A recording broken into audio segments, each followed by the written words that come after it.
Merci, cher modérateur. Bonjour à tous. Donc, je me permets d'introduire cette session, comme vous avez dit, professeur Fadel, qui concerne les cancers de la jonction œsogastrique. C'est une pathologie qui est encore débattue dans la littérature. Je vais donc essayer de répondre à quelques questions concernant la particularité anatomique de ces tumeurs-là. Alors, dans la littérature publiée à ce jour, plusieurs expressions sont utilisées, plusieurs appellations. Il y en a qui les appellent adénocarcinome du cardia, adénocarcinome de la jonction œsogastrique, adénocarcinome du bas œsophage, parfois adénocarcinome du tiers inférieur de l'œsophage. Ils veulent dire la même chose, mais à vrai dire, c'est des entités tumorales qui peuvent être vraiment différentes. Donc c'est comme a dit le professeur Fadel, c'est une pathologie de zone plutôt que d'un organe, du fait de la situation de cette jonction à la limite de deux organes, l'un qui est thoracique, c'est l'œsophage, et l'autre qui est abdominal, l'estomac.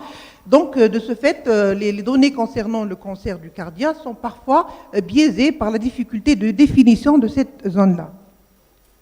Alors, deux problématiques, c'est quoi la définition exacte des adénocarcinomes de la jonction œsogastrique et comment peut-on repérer anatomiquement cette région-là? Donc, bien que la classification internationale des maladies classe les tumeurs de la jonction œsogastrique ou bien du cardia comme un cancer gastrique proximal, elle le donne le code C16.1, mais ce sont deux entités qui sont totalement différentes de par leurs facteurs de risque épidémiologiques, qu'on a assisté ces 20 dernières années avec une augmentation de l'incidence des tumeurs de la jonction œsogastrique. Par contre, les cancers de l'estomac, on a assisté à une baisse de leur incidence, et aussi parce que les facteurs de risque sont totalement différents entre les deux entités. Aussi, les caractéristiques histopathologiques, les modalités thérapeutiques et les pronostics changent vraiment entre les deux entités. Donc, cette approximation, elle pose des problèmes de relevé et d'interprétation des données épidémiologiques et aussi dans l'élaboration de référentiels concernant cette pathologie-là. Alors, première particularité anatomique, le cardia, donc, c'est une zone qui est située entre l'œsophage et l'estomac. Donc, ses limites, ils sont floues et même son identité, parfois, elle est contestée. Comment, donc, la polémique, comment repérer cette zone-là de jonction œsogastrique? Il y a plusieurs façons. Il y a le repérage anatomique, le repérage endoscopique et aussi le repérage histologique. Concernant le repérage anatomique de cette jonction œsogastrique, donc, comme vous le savez, elle est constituée anatomiquement de l'œsophage terminal qui comprend l'œsophage thoracique ou thoracique inférieur ou infra-azygo-aortique. Il y a aussi l'œsophage diaphragmatique par le passage au niveau du hiatus à hauteur de la 10e vertèbre thoracique. Et il y a aussi l'œsophage abdominal, et ça se continue par le cardia, qui se situe 3-4 cm au-dessus du hiatus, et sur le bord gauche de la 11e vertèbre thoracique. Et bien sûr, la partie haute de l'estomac, ou bien la partie proximale, c'est le fundus gastrique. Donc ce repérage anatomique, il coïncide avec le repérage endoscopique, c'est la ligne Z des endoscopistes. Donc là, il y a aussi une polémique entre les experts asiatiques et les experts occidentaux. Pour les asiatiques, donc cette ligne Z, elle correspond à la limite des vaisseaux palissadiques de l'œsophage. Et pour les occidentaux, donc c'est la terminaison des plis longitudinaux gastriques. Donc elle se situe généralement à 1 cm à partir du hiatus, de l'orifice hiatal. Et la particularité de ce repérage endoscopique, c'est que ce repérage il peut être modifié quand il existe une hernie hiatale qui peut tirer sur cette partie-là. On aura donc la ligne Z un peu plus haut située au niveau thoracique. Troisième repérage, c'est le repérage histologique.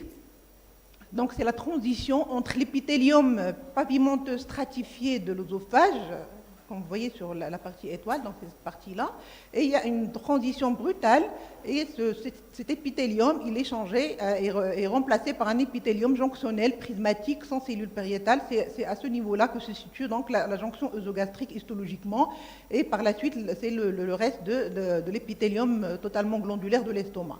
Et aussi, donc, la particularité ici, c'est que ce repérage histologique, il peut être altéré en cas de métaplasie survenant après endobrachiosophage. Donc cette partie-là, donc on peut avoir le changement avec métaplasie soit intestinale, soit gastrique à ce niveau-là. Deuxième particularité anatomique pour ces tumeurs de la jonction œsogastrique, c'est le drainage lymphatique. C'est un drainage lymphatique qui se fait par deux réseaux, un réseau sous-muqueux et un réseau sous-séreux. Et donc c'est un drainage qui est multidirectionnel ou bidirectionnel, qui se fait vers le haut et vers le bas, au niveau du diaphragme et au niveau abdominal.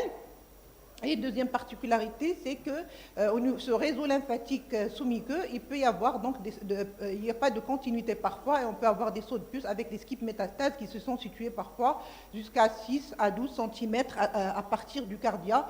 Donc, et ça implique vraiment la prise en charge chirurgicale et la résection carcinologique. Il y a aussi le statut N qui est normalement déterminé par la localisation pour les cancers de l'œsophage et par le nombre pour le cancer gastrique.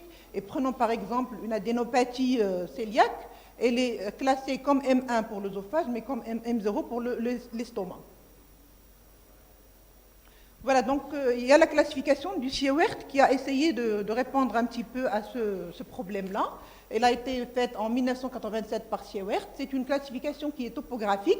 Et elle classe les tumeurs de la jonction œsogastrique en fonction du siège, de l'épicentre de la tumeur par rapport au cardia anatomique.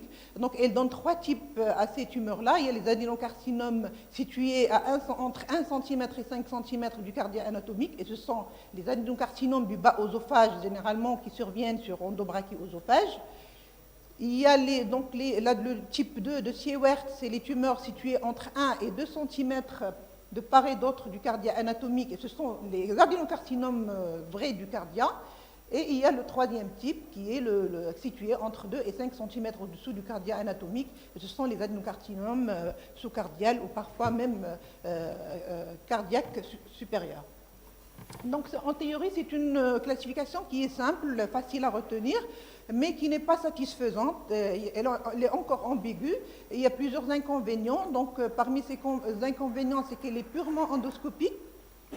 Donc on n'arrive pas à bien situer donc, en péropératoire parfois la tumeur, ou bien même en préopératoire, est-ce qu'elle est vraiment sus ou sous, au niveau sous la partie du cardia, anatomique du cardia. Elle est aussi difficile à établir quand il y a une hernie hiatale associée avec endobrachioœsophage, ou quand il y a une énorme tumeur qui peut masquer la région du cardia anatomique. Et aussi, donc, elle pose des problèmes pratiques de corrélation avec le staging TNM. Là, c'est juste des exemples empruntés de la littérature. La flèche blanche, donc, elle montre la tumeur et le centre de la tumeur, et la flèche noire, donc, c'est la ligne Z des endoscopistes, qu'on appelle la ligne Z. Donc, voilà donc, les trois types de Siewert, le type 1, le type 2 et le type 3, en fonction du siège de l'épicentre par rapport au cardia ou bien par rapport à la ligne de Z. Alors, donc, puisqu'on a dit que cette classification de Siewert elle est insatisfaisante, donc les Japonais ont sorti en 2016 une nouvelle classification qui s'appelle classification de Nishi, qui est un peu plus facile à retenir, et ils classent ces tumeurs-là en fonction donc, du centre de la tumeur qui est soit situé à 2 cm au-dessus ou bien à 2 cm au-dessous de la région anatomique du cardia.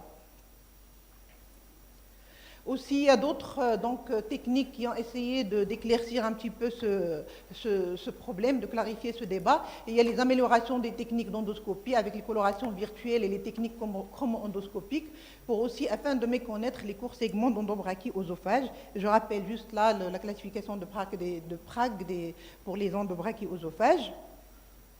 Là, donc, pour revoir un petit peu la littérature sur la radioanatomie, donc, vous voyez là, c'est une Siewert 1, c'est un adénocarcinome du bas œsophage. Vous voyez, la tumeur, elle est au-dessus de la ligne Z, donc au niveau de la terminaison des plis Fendick. Donc, c'est un Siewert typique 1.